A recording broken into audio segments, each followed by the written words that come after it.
Although the prison system has been going on for centuries, there is still a debate on which rights prisoners should and should not have. Prisoners were once a part of this society and in most cases will be out in the world again. Taking away some of their rights in prison will only make it harder to transition back into the real world once they are released.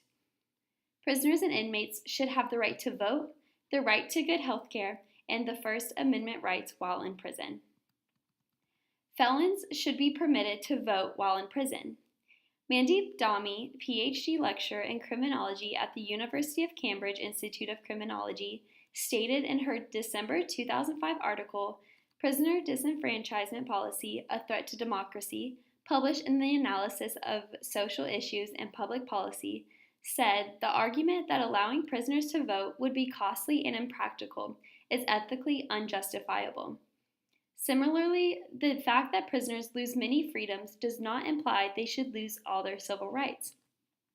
Allowing prisoners to vote, by contrast, may strengthen their social ties and commitment to the common good, thus promoting legally responsible participation in civil society.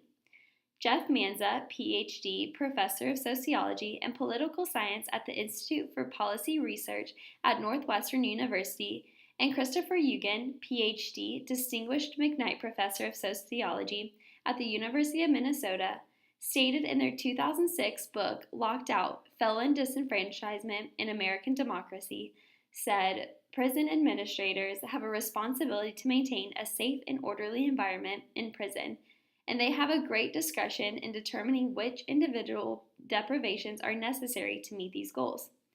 But a series of court rulings has established the restrictions on fundamental rights must be justified, rather than imposed arbitrarily on inmates.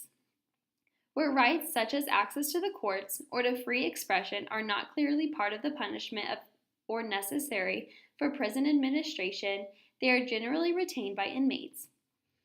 Because voting presents few security concerns and could be facilitated by either absentee ballots or polling places inside prisons, the question of restoring voting rights to inmates becomes a matter of choice, not necessity. From there, it is not a leap to suggest that the same logic in favor of voting rights for ex-felons and non-incarcerated felons might be extended to current inmates as well.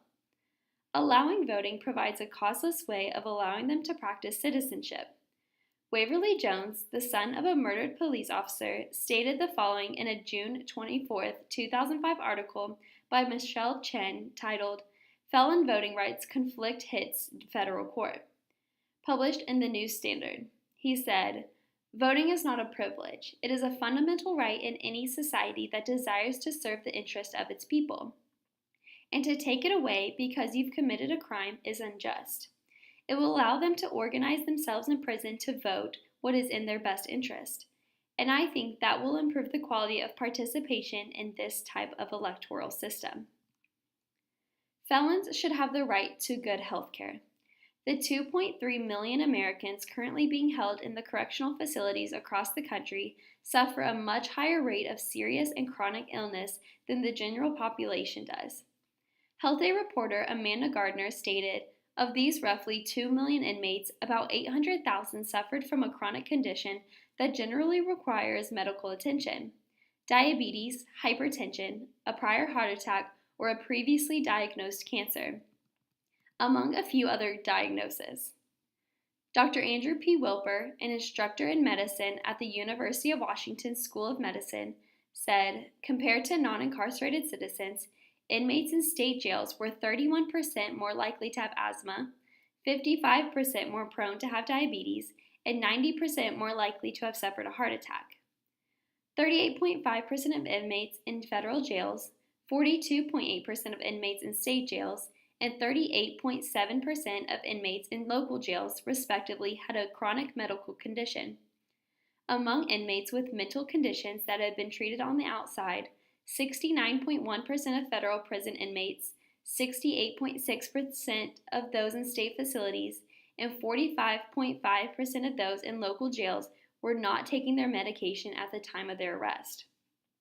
The treatment rate for mental health woes tripled after incarceration.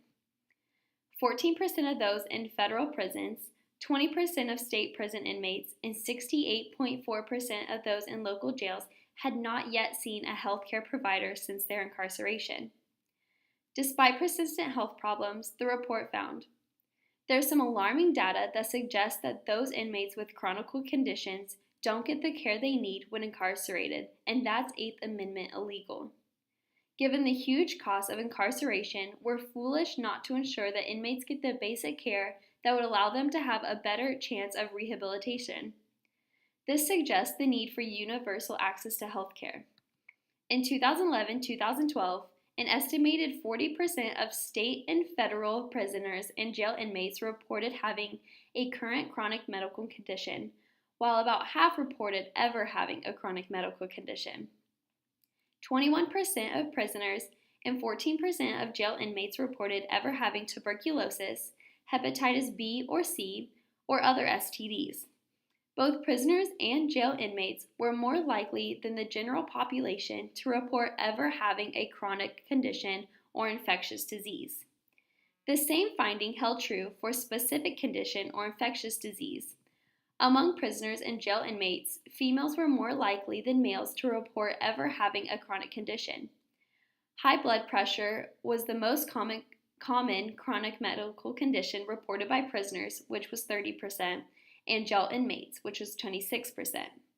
Overall, there should be an increase in funding to federal, state, and local prisons to make their health care better and more reliable. Prisoners should have all First Amendment rights. Prisoners' rights cases concerning religion are about religious practices, not religious beliefs. Some practices heard by courts including wearing jewelry, wearing hair a certain way, refusing to take a shower in front of others, demanding that the prison allow a sweat lodge to be built, wearing a head covering, demanding the prison provide a pork-free diet, and demanding the space and time for religious ceremonies. Documents for restricting religious practices in prison usually involve security. If the government makes a good case that the practice interferes with the security of the institution, then the courts always decide in their favor. The First Amendment also protects an individual's right of speech. For prisoners, the arguments typically surround with censorship of incoming and outgoing mail and publications. The prisoner's right to receive mail and publication is balanced against the prisoner's right to protect safety and security. One issue concerning the First Amendment and prison regulations includes access to the media. Courts typically have upheld inmates' rights to contact the media through letters, although they have rejected the media's right to interview or visit inmates. Courts have ruled that the media has no greater right of access to prisons or jails than the general public does. Prisoners and inmates should have the right to vote, the right to good health care, and their First Amendment rights while in prison. Having these rights will help the prisoners with a smoother transition to the real world when they are released. Our prison system needs to help inmates prepare themselves and get them ready to go back out into the real world. And that starts with their basic rights. Thank you.